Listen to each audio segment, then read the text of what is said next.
السلام علیکم ورحمۃ اللہ وبرکاتہ۔ محترم ناظرین، آپ جانتے ہیں کہ ہمارے ملک میں دو دن بہت اہم ہے۔ 15 اگست ہے جس میں اس ملک کو ایک طویل انگریزی غلامی کے بعد آزادی ملی، اور دوسرا 26 جنوری ہے جس دن ہمارا ملک ریپبلک ہوا، جمہوریت کا آغاز ہمارے ملک میں باضابطہ طور پر کیا گیا۔ اور آپ کو معلوم ہے کہ ملک جب آزاد ہوا تو یہاں ملک کا اپنا کوئی قانون نہیں تھا، بلکہ اسی انگریزی قانون کے تحت ملک چل رہا تھا۔ چنانچہ اس بات کی ضرورت محسوس کی گئی کہ ہمارے اپنے ملک کا ایک دستور ہونا چاہیے۔ چنانچہ آزادی کے صرف 15ویں دن میں ہی 29 اگست 1947 کو ڈاکٹر بھیم راؤ امبیڈکر صاحب کی نگرانی میں ایک 7 رکنی کمیٹی کو تشکیل دیا گیا، جن کا کام ہندوستان کا دستور بنانا تھا۔ یہاں یہ بات بھی جاننا ضروری ہے کہ دستور ہند کے بنانے میں مسلمانوں کا بھی بہت بڑا رول رہا ہے، جیسا کہ ملک کی آزادی میں مسلمانوں کا بہت بڑا رول ہے۔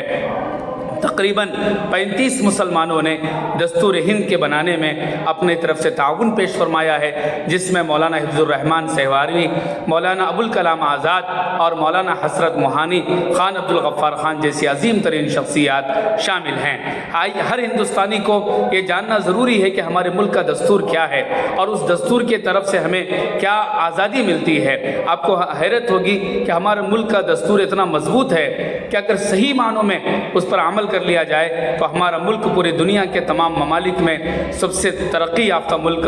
بن سکتا ہے۔ آئیے اس کے آرٹیکل کو جاننے کی ہم کوشش کرتے ہیں۔ آرٹیکل 14 اور 15 کا جو ہے ہر ہندوستانی کو ایکوالٹی یعنی مساوات کی بات کرتا ہے کہ ہندوستان میں جتنے مسلمان ہوں یا غیر مسلم ہوں، کوئی بھی ہوں، ہر ایک کو برابری کا حق آرٹیکل 14 اور 15 کے اندر ملتا ہے۔ اور اسی طرح آرٹیکل 16 میں گورنمنٹ جو جابس ہوتے ہیں اس کے اندر بھی ایکوالٹی کی بات کی گئی ہے کہ یہاں مذہب کی بنیاد پر، ذات و پات کی بنیاد پر کسی کو نوکری نہیں ملے گی، بلکہ اس کی قابلیت اور میرٹ کے بنیاد پر ہر ایک کو یہاں برابری طور پر سرکاری نوکریاں حاصل ہوں گی۔ ایسے آرٹیکل 19 اور 20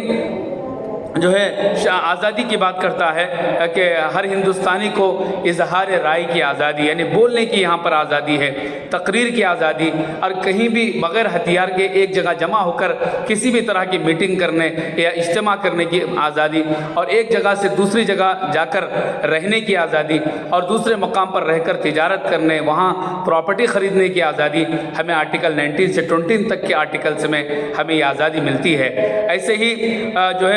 مذہب کی آزادی آرٹیکل 25 میں کہا گیا ہے کہ ہر ہندوستان کو ضمیر اور مذہب کی آزادی ہے کہ وہ جس مذہب پر چاہے اس مذہب کے تمام اصولوں کے ساتھ وہ اپنی زندگی کو گزار سکتا ہے۔ ایسے آرٹیکل 29 میں ثقافت یعنی کلچر کی آزادی دی گئی ہے کہ کوئی بھی اپنی زبان کے اعتبار سے، اپنے رسم الخط کے اعتبار سے اپنے تعلیمی ادارے قائم کر سکتا ہے، اپنی زبان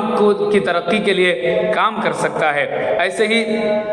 آرٹیکل 30 میں خاص کر مذہبی ادارے اور تمام آرگنائزیشن تنظیمیں بنانے اور زبان کے اعتبار سے مذہبی ادارے کھولنے کی آزادی آرٹیکل 30 دیتا ہے۔ تو کل ملا کر ہر طریقے کی آزادی ہر ہندوستانی کو حاصل ہے، لیکن یہاں ایک بات جاننا ضروری ہے کہ ہندوستان کے دستور پر، اس کے کانسٹیٹیوشن پر صحیح معنوں میں عمل کرنے کے لیے ضروری ہے کہ جو سلیکٹڈ گورنمنٹ ہے وہ ایماندار رہے۔ اگر ایماندار گورنمنٹ نہ ہو، سلیکٹڈ گورنمنٹ اگر ہندوستان کے کانسٹیٹیوشن پر عمل کرنے کے لیے سیریس اور سنجیدہ نہ ہو تو پھر ظاہر ہے کہ دستور بس ایک کتاب کی شکل بن کے رہ جاتا ہے۔ اس لیے ہندوستانیوں کی، تمام مذہب کے ماننے والے، چاہے ہندو ہو، مسلمان ہو، سکھ ہو، عیسائی ہو، ہر ایک کی یہ ذمہ داری ہے کہ وہ ایسی حکومت کو الیکٹ کرے جو ہندوستان کے کانسٹیٹیوشن پر پابندی کے ساتھ کمپلیٹلی عمل کرنے کی صلاحیت اور طاقت رکھتا ہو، ورنہ مذہب کی بنیاد پر اگر دیش واسیوں کے ساتھ سونتیلا سلوک کیا گیا تو پھر ہمارا ملک کبھی بھی ترقی کی راہ پر نہیں چل سکتا۔ آج کے اس یوم جمہوریہ کے دن اس بات کے یوم جمہوریہ کو